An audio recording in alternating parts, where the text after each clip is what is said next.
Hey, good afternoon, everybody, and welcome to our SMART webinar on a review of BETT London in the UK. So just a reminder of a few housekeeping things before we start the webinar session. This webinar will be uploaded to Ed2Ed after the training session, and you will receive a certificate for participating in the half-an-hour session for your own self-identified professional learning hours. My name's Helen Lacey. You can reach me at helenlacey@smarttech.com. I'm working here with the Australian team for SMART in Australia. You can also follow us on Instagram or connect with me on LinkedIn. If you have any questions or comments, feel free to ask at the end, or alternatively contact me through those social medias. So today's agenda is all about BETT London, and if you're not familiar with BETT, it's the biggest education technology conference in the world. The British Education Technology Trust set this up, I think, over 35 years ago. There are 34,000 attendees and 800 companies that participate in this particular event, and most of the educational leaders around the world participate in some form or other at BETT. It's actually part of Education Week, the Global Education Week. It starts the week prior, in actual fact, to this event at the end of January in Helsinki, where the Ministers of Education gather to meet. And then there are a series of events based in London, and of which BETT and the trade show that is BETT is one part of this. Also part of the agenda are conferences like Learn IT and other key events over the course of that week. So today we're just going to talk about BETT and what role SMART had at BETT. And if at any point you do have any questions that you want to ask as the webinar goes on, please ask in the chat box, or feel free to email us afterwards. So just as a start, I'd like to play you a little bit of a video, which is an overview of BETT and how the conference actually went. So this is published onto BETT's website as a highlights of the 2019 show, and it gives you a good indication of the sorts of things we saw on the floor at the BETT Arena.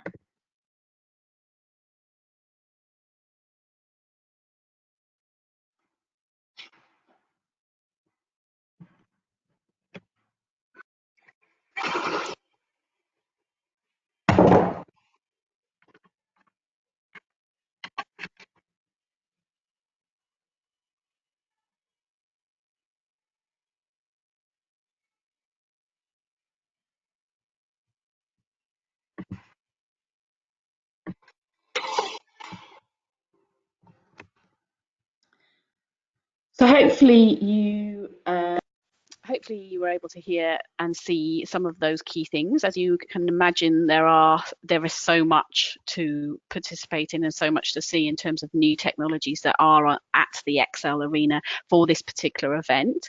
And typically the show opens with ministerial address, and this year it was opened by Damien Hines, who is the Secretary of State for Education in the UK, and it's definitely worth hearing what Damien had to say when he opened the BETT show. So I'm going to just play you a short snippet of Damien's speech to address and open BETT 2019.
So you get the idea. It was talking about he really saw BETT as an Aladdin's cave of technology and showcasing education technology across the world.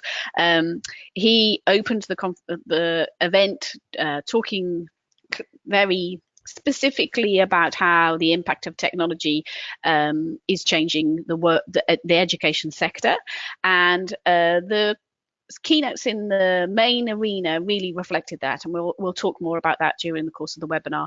So if you've not been to the ExCeL in London, this is probably the size of 10 football pitches. It's pretty enormous, and it would take you at least a day to walk through to see all of the stands from one end to the other, and you probably will have missed quite a few on the way. There are educators there from higher education, there are vendors there are teachers there are lots of international voices that you hear throughout the whole of the event. Many people coming from the Nordics, from Asia, from South America.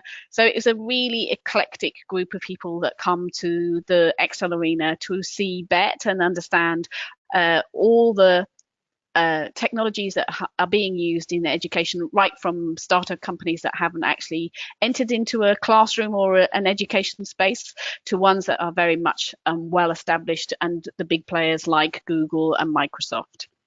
There are many podcasts that cover the BETT and what happened and the show, but probably one of the best is this one done by Sophie, who runs the EdTech podcast out of the UK, Sophie Bailey. It's a really excellent podcast and definitely worth listening to. This particular one reviews BETT this year, but it's actually a really good podcast to listen to throughout. So if you're interested, please take a listen to that. So where was Smart in the BETT arena? Smart actually had a smaller stand downstairs, but there were lots of marketing and lots of visibility of where Smart had a larger suite upstairs in the Platinum suite. So downstairs in the main arena, there was a small stand with some of our technologies on the display. But if you really wanted to come to some of the workshops and some of the events and all of the things that were happening with Smart, you actually needed to come upstairs into the Platinum suite. So you followed a little staircase up, and then you could participate in all the things that Smart had to offer. We were showcasing a lot of our new software and our new technology. On the floor, you would have had a chance to look at everything in the Smart Learning Suite and all the new things that were in the Smart Learning Suite. We had the MX panel as it grows in popularity across the world and across the globe. We had the Windows Compute Card that is proving to be a lot of interest from around the world. So a Windows 10 Compute Card, or the AM40 that exists within our interactive flat panels. We were also showcasing the SAM Labs kits, and again we'll come and talk to you a little bit more about the SAM Labs kits in the course of this webinar, as well as the remote management tools that we have available, and obviously our new corporate software, which is Smart Teamworks, was available for people to view and experience on the stand too. So upstairs in the Platinum Suite, aside from being able to see some of the products, we actually had some different workshops and activities happening that people could register for and be part of. Some of those workshops included a lunch and learn with Stephen Heppel and Professor Christina Preston. We actually had the senior MAT school leaders doing a brunch and learn on addressing Damien Hines, who is that Secretary of State for Education in the UK's challenge which was, can education technology revolutionise classroom learning outcomes? So he really is honing in on edtech companies to see if they are actually showing and making a difference, which was quite interesting. We also had Dorothy Castles from the IET Lab and Professor Don Pacey talking about technology plans and driving outcomes with new teachers. And we also had our students, actually the digital leaders and the exemplary educators in the UK, running various workshops throughout the day showing engagement and learning outcomes. And we also had a big focus on our 22 capabilities, which is focused on outcomes for education and education technical capabilities, and for schools and jurisdictions that are really intending to plot themselves on a continuum of EdTech adoption and what needs to be addressed in their schools, and to support them in actually achieving better results. We had students from the Conrad Challenge, and we'll talk more about this shortly too, from Qatar and the USA, who were running workshops and presenting their challenges or their ideas for talent challenges. And we had the digital innovator team from a school in Solihull that was showing what they had been doing with their to develop some technology that they feel would make a difference in their classrooms. And all of these events were very active on Twitter. So we had some of our smart exemplary educators from our CSU schools, like Stella McCarthy from Benshurst Primary, and she was showing educators how she was using the Smart Learning Suite in her setting, and that was tweeted by the BETT community significantly there. We had the awesome students from Benshurst Primary actually showing us what they'd built and how they were using their smartboards in their classrooms. They had some games and activities, and some of the participants from around the world were invited to actually take part in the sessions that they developed, and they won some of the monster prizes that were up for grabs if you answered their quiz and their little mini assessments correctly. And as you can imagine, with all of this going on, the Platinum Suite upstairs in the Excel was absolutely packed, standing room only. Some of the workshops were so full, it really was squeezing in through the door and queues out the side for people to actually see some of the things like Stephen Heppel's workshops and some of the other workshops on the EdTech capabilities that were very, very busy. The Conrad Challenge was really exciting. So again, lots of people came to see this. The Conrad students, well, we had 3 teams that came to present. The Conrad Challenge is students are actually can elect to take part in this particular event that Smart sponsors. And if you're not familiar with what the Conrad Challenge is, this was one of the astronauts who has set up a challenge for students to participate and to design a new technology or a service that will transform or lead to better outcomes for students and school communities. And Smart sponsored this particular challenge. And we had 66 teams from around the world who participated in being part of the Conrad Challenge. And those finalists actually got to come and present their innovations at BETT. And they had very much global stages to present. They were presenting at BETT, and they were also presenting at Learn IT. And the three innovators that were chosen were from California, one school from Washington, and one school from Qatar. And one of the workshops actually had all 3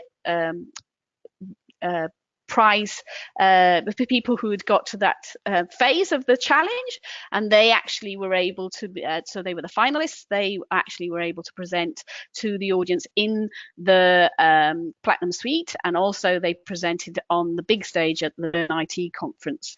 Along with that, we had some of the students called the Digital Innovators from Solihull, and they actually also presented their challenge in London at the BETT Arena to show what they had been creating as well, which was really exciting.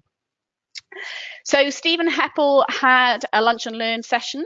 It was really exciting for us because Stephen Heppel has been working with lots of Australian schools and developing some incredible use cases of furniture design and classroom design, and really looking at how our learning environments can impact on outcomes for students. And he specifically has been working with Linfield Public School up in North Sydney. This is an innovative school that goes from kindergarten to year 12. It's part of New South Wales DOE, and he has been helping the school develop how this innovative school is going to be running. And some of the ideas and some of the things that are being implemented there are things like testing the working environment to make sure that they have the right light and the right CO2 levels and the right audio for the classroom, And also what's interesting about these spaces, or the spaces where the students will learn, is that they aren't categorized by age group. So not necessarily year 1 students in one classroom. It might be year 1 students working with year 6, or maybe year 5 students working with year 7. So a kind of cross-grade approach. And it was really interesting to hear all he had to say about those learning environments. And it was standing room only. There were people standing and waiting outside the door. And, you know, his big message was some of these schools that he's been working with, had the ideas of how the school should run and how the school should look has actually come from the students. And it's just connecting with those students and trusting the students and giving it a go and seeing whether or not what they say actually makes a difference to outcomes. And he has got some compelling examples of how that definitely is the case.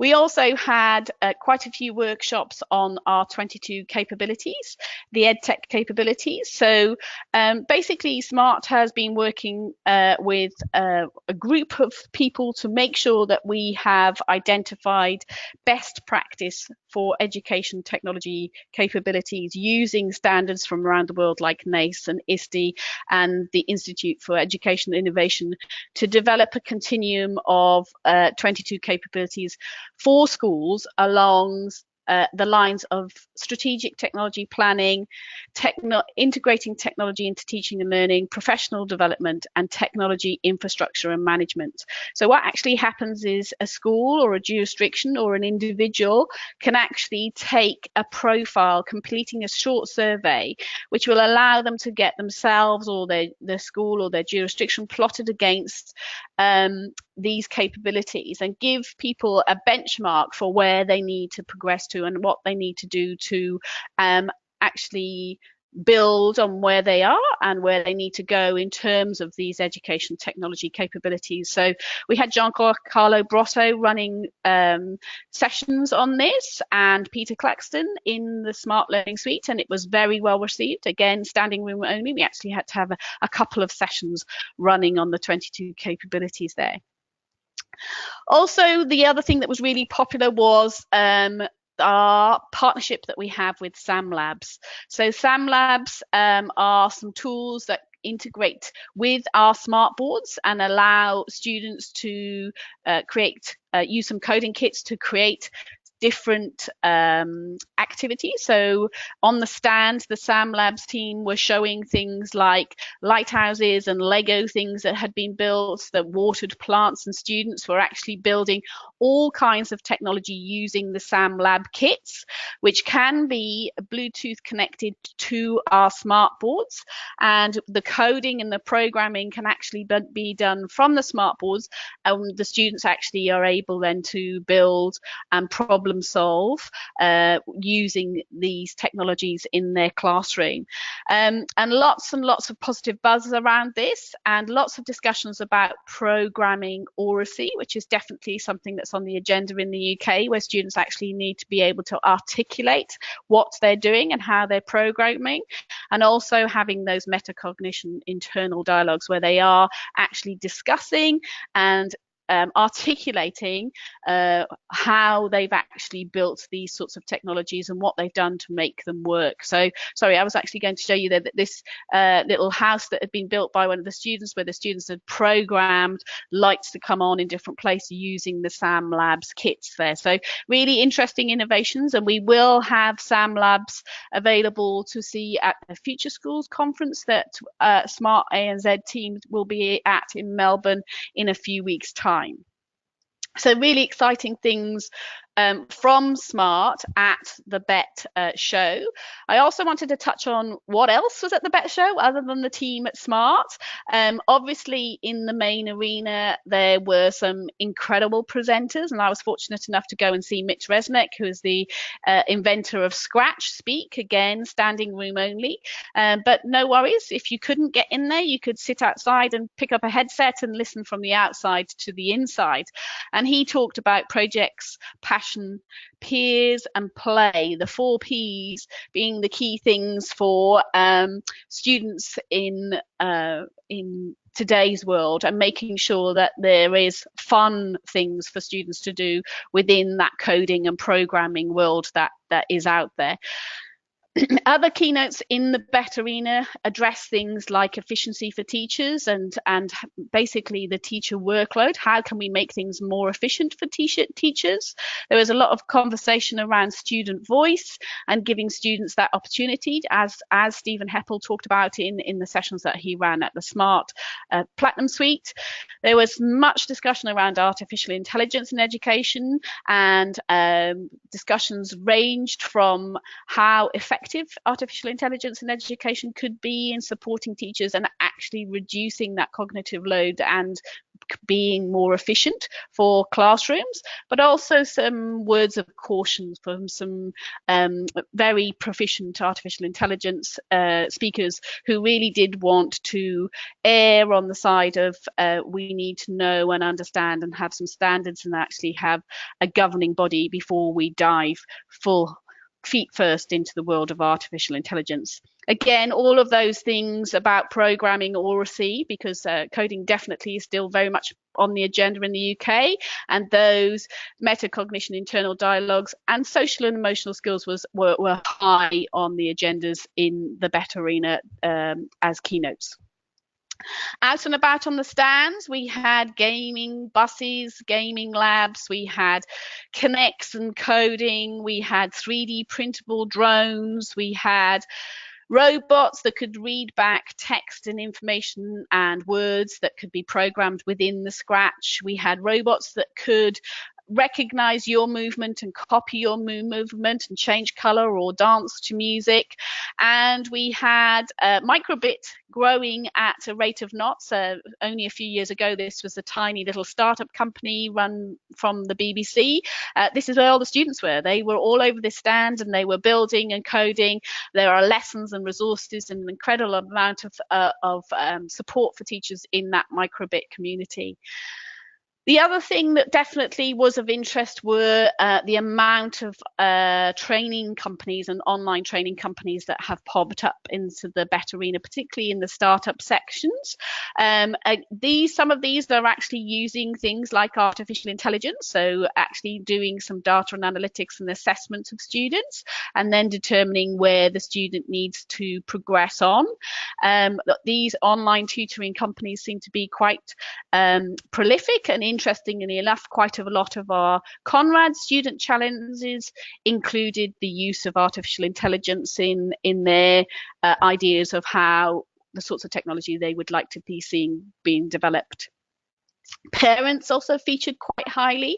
So My Circles was a communication method for parents so that they understand what was happening in school and how schools can progress on. And DebateMate was, and this has been around for a little while, but really capturing what is happening in the audio world. So for you podcasters out there, DebateMate is kind of podcasting for kids in school. So when students actually have a point to make, you can actually go to the DebateMate repository and listen to people's perspectives and views, and it's capturing and utilizing the audio rooms and the recording studios that many schools actually have, and building a community of voices in that DebateMate sector.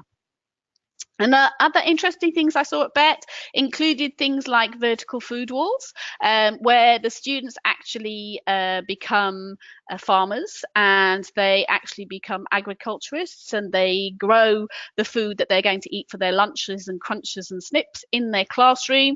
They're actually able to do things like code the lights going on and build these food walls for consumption in the classroom. So they really are having a purpose for learning in terms of their technology, and then obviously they harvest their food and manage to share that to their school community. So lots of interesting use, and some of the kids that were doing this were actually using microbits to program when the lights were going on and when the lights were going off. So really interesting use of technology there. We had Right to the Virtual World, so BETT to the Future had a DeLorean complete with flux capacitor, and you could put on your virtual reality glasses and take a tour into the future or back to the future, as the case may be. We also saw some non-electronic technology. So this particular company was using wooden blocks to teach coding. So some really huge variety. Obviously, it is a technology, but it's not a digital technology as we know it. But it was encouraging that computational thinking that we know that we need to work with our students on. And as a sort of passing and final sort of point of what else was there other than the big guys like Google and Microsoft and Adobe, there were whole education jurisdictions that were spruiking their education sectors. So from Egypt to the United Arab Emirates to the Norwegian classroom, Korean classrooms, Russian classrooms, French, Spanish and Israeli classrooms were all exhibited their education sectors and what they have to offer as a difference.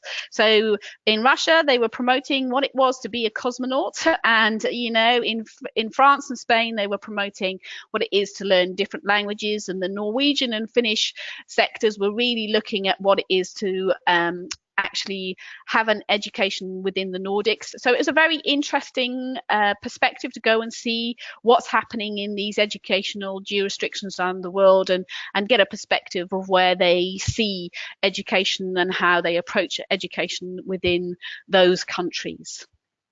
So that was it from our BETT review for 2019. If you have any questions, again, please feel free to reach out in the chat. And if not, please feel free to email me at helenlacey@smarttech.com. And this webinar recording, as we mentioned, will be made available on the Ed to Ed webinar series if you would like to review that and get your certificate for half an hour of self-identified professional development. Okay, that's it for today's, guys. Thank you very much for joining us, and we'll see you next week. Thank you. Bye.